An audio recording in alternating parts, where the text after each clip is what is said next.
I'm back. Today I am going to be talking about my surgery journey. It's been 6 weeks since I've had surgery, so I feel like now's a great time to talk about it. I'm good. I feel fine. I'm happy. I feel healthy. I feel like I look healthy, with my clothes on, of course. But yeah, it's been a good but strange time. So my diagnosis is, let me read this so I don't mess this up, grade 2 invasive ductal carcinoma in my left breast. So when I had my scans, the lump was 9.5 or 9.4 centimetres. It had already spread to one of my lymph nodes. So for surgery they were basically clearing everything out. They were getting rid of everything in my breast and all my lymph nodes under my arm because it had already spread. Or in medical terms, where is it? I had a mastectomy with reconstruction and axillary node clearance. Axillary? Am I saying that right? Basically took everything out from my left breast, all my lymph nodes under my arm, and then I had reconstruction. I'll go more into what I chose afterwards.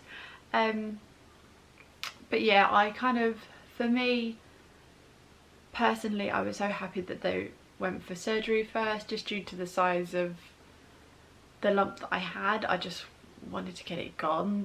With chemo it could shrink and it would then be less of a crazy surgery where they're getting rid of everything, but for me I just wanted to get rid of it anyway, so I just get it out, get it all gone.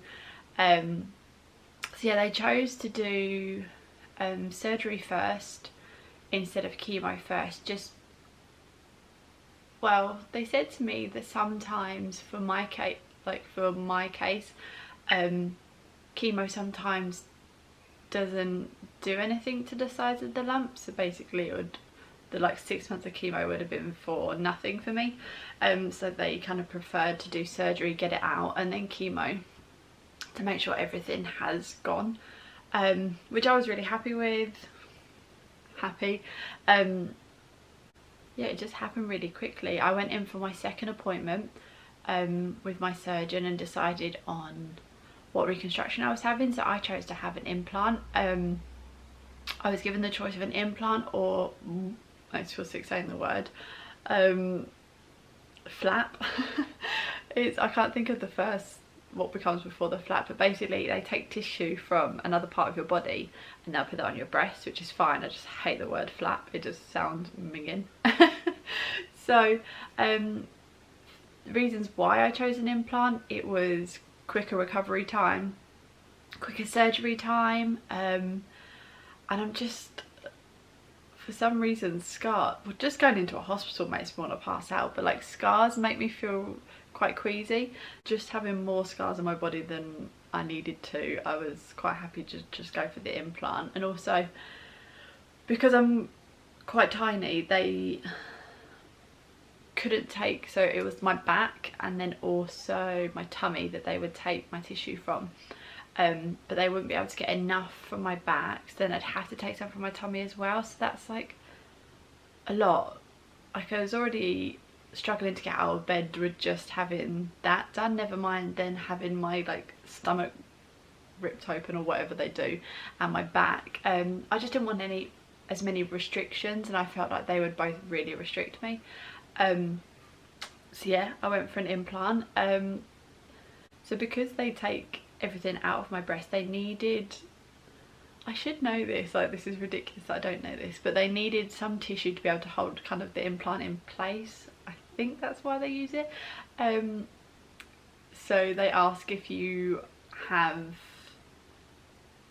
any problem with using cow or pig tissue. I said no.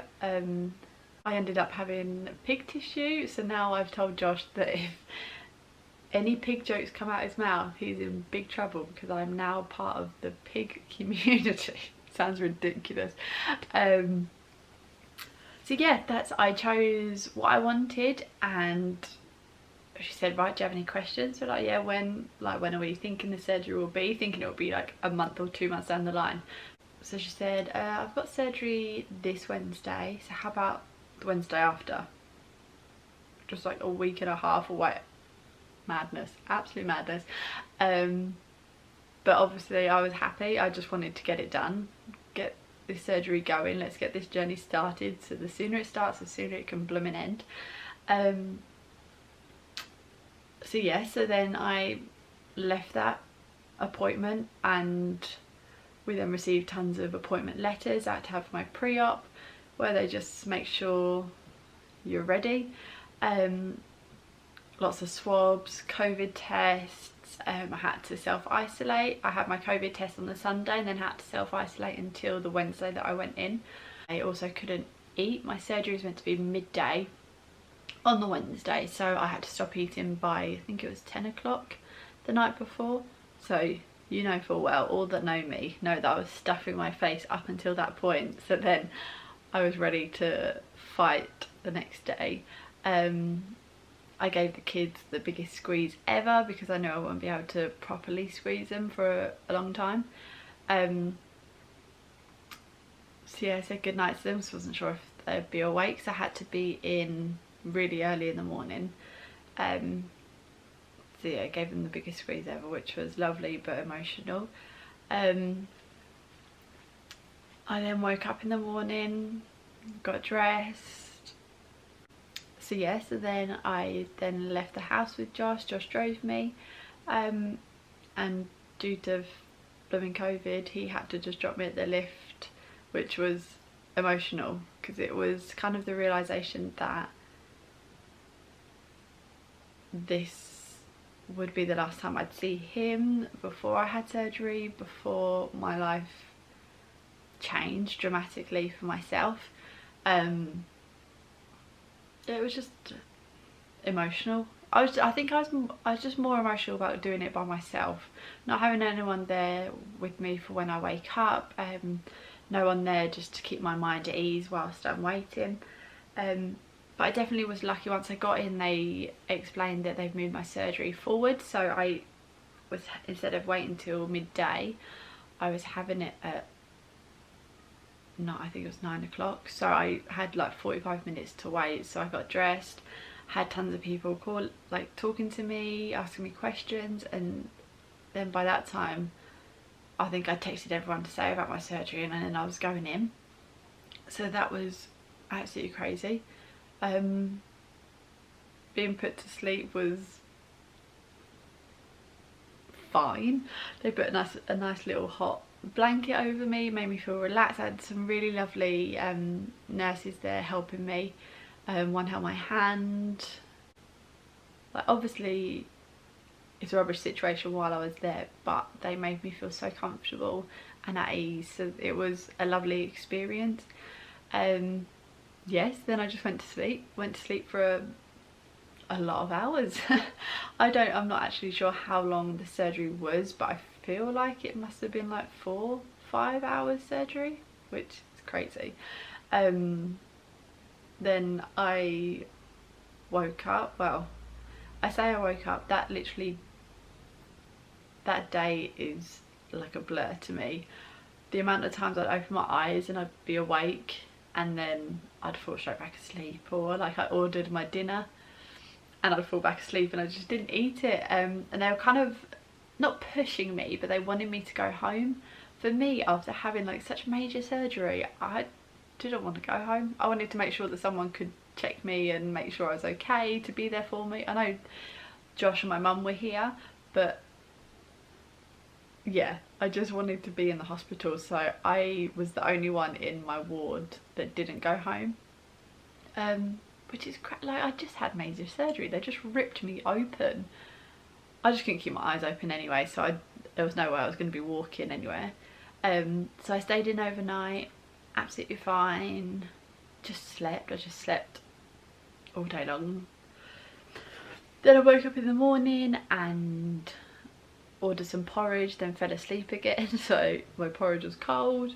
And then just wanted to get me home, so they were signing me out. Josh had to come and pick me up. I tried to get dressed and I felt so faint, so I had to sit back down and put my legs up in the air. But yeah, that was kind of the only bad thing. Well, I was sick throughout the night twice. Every time I got up to go to the toilet, I was sick. But yeah, I wasn't in pain, just uncomfortable and just numb in this area. I woke up with a new friend, my drain, which was lovely.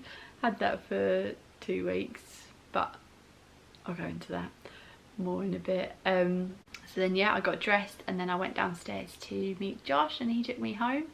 Fell asleep in the car as soon as I got home. Now since surgery, my appetite has changed dramatically.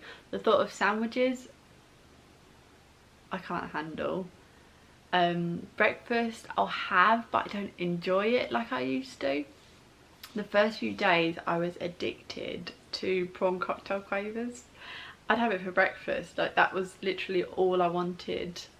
Yeah, it was, well, it still is strange because I still feel like my appetite isn't the same. So yeah, I spent the most, well, the first few weeks kind of just in bed. I'd get up for a little bit to see the kids. But I was just so scared to be down there, and because it's not their fault, they don't understand, but for like Sienna to like jump on me and just hurt me, I was just so scared that I just wanted to stay up here in my little safe bed and haven, so nothing bad would happen. So yeah, I had the drain I had for 2 weeks. It's just empty, like the blood just goes into it and then the yucky stuff. Josh was the one that had to like measure that out every night, which made me feel so sick. I used to have to like close my ears and hum so I didn't hear him having to like squeeze it, even the thought, into the drain bag. Yeah, I just had that for 2 weeks, which if you've had a drain after your breast surgery, you will be feeling very queasy right now. So for me personally, being naive and not knowing, I thought this drain, so it was like just under here, it went in. Now that was the only uncomfortable thing, like pain wise, no pain whatsoever unless I stretch. But that was what was most uncomfortable for the first few weeks, well, the first 2 weeks. It just felt like it was digging in and I couldn't like sit properly, or I had to always like kind of try and stretch it out a bit. So I felt like the drain just went in there. Like for them to remove the drain, it would literally be like pop and it would be out. No. Oh my goodness, no. If you're squeamish, don't listen to this part. I am, but I can talk about this, it's alright. So when I went in for the drain removal, oh, they had to cut the stitches, which made me feel lightheaded, so I laid down a little bit more. And she's like, right, you need to just take a big breath and I am going to pull this out. Which sounds great. They don't give you gas and air or anything for this, okay? So I don't know why they don't. So I was holding Josh's hand and she went, right, take your deep breath in now. And I breathed in and oh my goodness, this thing just took my breath away. It wasn't just a simple pop. It was, this drain was like up here. It was like I had a snake in my body. It literally went round, well, from what I feel like it, how I felt it was like around and then went down and through. So I took this deep breath in and I was like, because she just kept on pulling. It was literally like a magician pulling those scarves out of his sleeve. The flipping tubes just kept on coming. But yeah, once it was out, it was absolutely fine. But I'm still scarred to this day from when they pulled it out because I had no idea. I feel like if I was prepped, knowing how long that tube would be, it wouldn't have been as bad, kind of. But the surprise of that oh my goodness, has scarred me for life. But as soon as that came out, I felt free. I had my wounds checked and everything was healing really well. For me personally, I couldn't look at myself for a good 3 weeks. I'd only just before the drains came out, I only just looked at myself with like a bra on, but just with like the dressing and like under my arm. I only looked at myself after 2 weeks, or just under 2 weeks, just because I wasn't mentally prepared to do it just yet. So then it took me 3 weeks to actually see myself with nothing on. I'd get in the bath and I'd have like a towel over my shoulder just to cover, well, she's not meant to get it dirty anyway, so I wanted to try and keep it as clean as possible, but also I just wanted to hide it because I didn't want to see it. So yeah, I'd have a bath, or Josh would wash my hair and I'd just have this massive towel over. But one day I just caught myself, the towel had moved a bit, so I'd seen like a little bit of it, and I just thought, oh, let's just do it. And I did it, and I didn't pass out, I didn't cry, I was happy with it, I guess. I don't really know what I was expecting, but it was fine. For me, it was fine. And I'm so glad for anyone that's going to go through this. Just take your time. Do not, I hope doctors don't, they never did for me, but I hope they don't pressure you into looking. Don't look until you're ready, because yes, it took me 3 weeks to look at myself, but I was so happy when I did. It wasn't like a traumatic experience for me, it was like a joyful one. So yeah, I definitely say just take your time. You wait until you're ready, until you look at your scars or your wounds, because I know for me that was a massive ordeal, and it was fine. It was absolutely fine, and I can look at myself now and I'm happy. I'm happy with how it looks, how it's healing, and I'm body confident. Yeah, I may not be showing everyone it, but I am happy with the results. Now, I only just recently, the girls have only just seen me without a top on, and Alana, bless her cotton socks, she was like staring at me for a long time, and I was like, are you okay? She said, yeah, mum. And I was like, yes. She said, why is that one different to that one? And I said, well, remember mummy had surgery, and that's why. She said, oh, was it owie? Because I have the big scar across. And I said, no, it's not owie, it's fine, it's to help mummy get better. She's like, but where's the circle from that one to this one? Oh, I haven't mentioned that. So because of where my lump was like sitting, lying, I had to lose my nipple, so that's gone, which is interesting to see. Very interesting. So yeah, she was like, but there's no circle on that one, where's it gone? So I just had to explain about surgery again, bless her. But it was just funny to see how she reacted to it, but she's not fazed by it.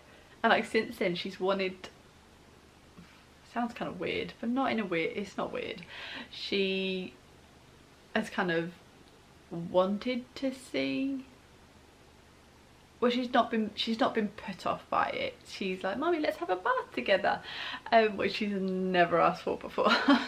So I guess she's intrigued by it, and I'm not gonna hide myself from her. I'd rather her be aware of it and know that yes, mummy may be different, but it's fine, we are all different. Mummy's body confident.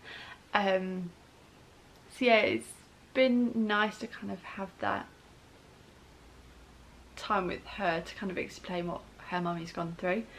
So there's a few, when I got checked by my surgeon, there's a few things that they'll do after chemo, like lipografting. They're going to do it just to add some like fat and some tissue in some bits that are indented. I can't think of the word right now. They just kind of go in, so they need to be a bit more fuller. But I'm really happy with the results of the surgery with the implant. Oh, I forgot to say, so when I went to see my surgeon for her to examine me to make sure everything's healing well and doing what I should be doing, she'd also informed me that my lump, so in the space of, oh, I don't know how many weeks, a few weeks, a month, 2 months, my lump had grown from 9.5 to 10.3, I think it was. Yeah, 10.3 centimetres, and then it already spread. So when I was scanned and checked, I'd had 1 positive node, whereas once I had the surgery I had 3. So it was spreading, so I'm so glad that they would just got rid of it all.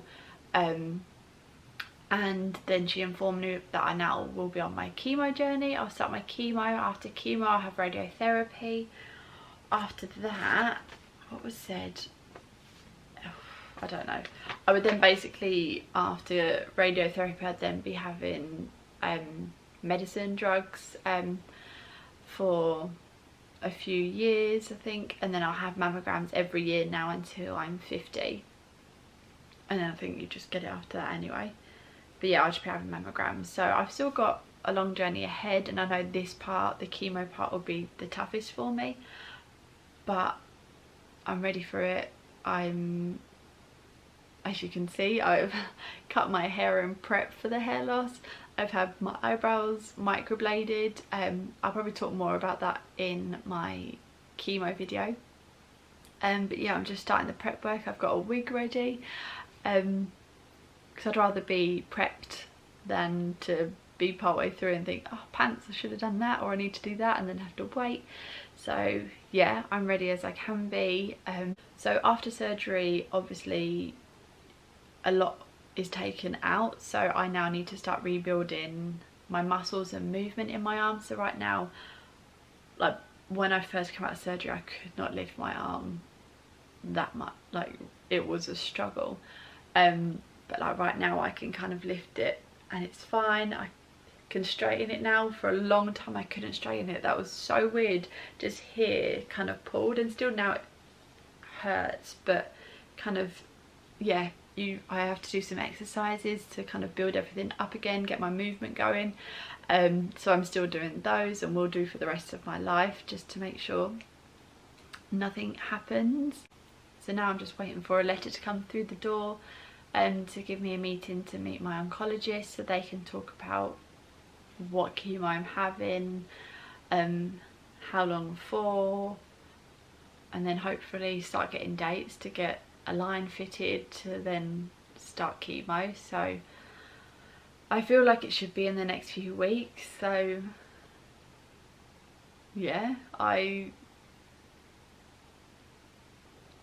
as ready as I can be. So yeah, I'm so grateful for all the support that my family and I are receiving. Yeah, I can't even put it into words. I'm speechless at how lovely everyone has been. Not that I didn't think you all were lovely, but it's just been such a comfort to know that we've got such an amazing support family. But yeah, I'm well, honestly. I feel good. I mentally and physically, I feel fine. Still can't pick Luca up, but I'll get there. One day I'll get there and just cuddle him for the whole day. Not that he'll let me at all. But yeah, I feel fine. I'm happy. I'm happy with how the surgery went, how my body is healing. Yes, it may be different, but who cares? We're all different. It's something that makes me different from everyone else, and I love it. I just feel like a bionic superwoman, and I just feel amazing, which is weird to say. Well, it shouldn't be weird, but yeah, after everything I've gone through, I'm so happy, and I'm ready to start this journey just to get it over and done with. I want to see the back end of this blooming cancer. So yeah, thank you again for all the love and support. So grateful. So yeah, I'll keep you guys updated as I can, but just thank you for everything, and I will talk to you soon.